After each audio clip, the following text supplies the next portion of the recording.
Welcome to the Rim Break Rodeo. We hope this video helps. You start by confirming identities. Check your publisher ID and the exact seller/SSB lines you received. Once you have those lines, log into your hosting or CMS and navigate to the site route, public HTML or /. Make sure you have right permission, you'll need it now. You don't waste time recreating files locally. Instead, open the root folder and be ready to edit or upload a plain text ads.txt file. This ensures the next step succeeds without permission surprises.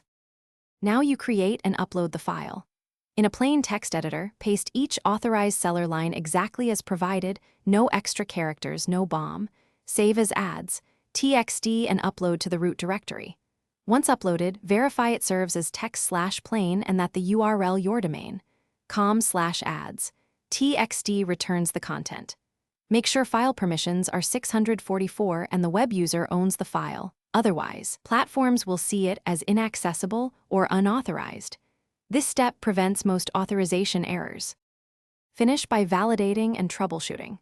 First, fetch your domain, com/ads.txt in a private browser or use the SSB's validator to confirm the exact lines are visible.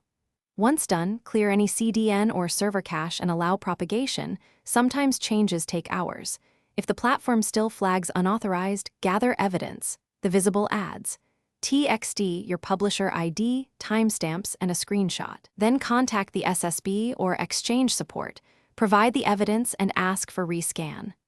One key tip: confirm.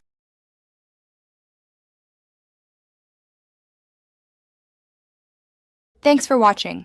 Consider subscribing if we helped you.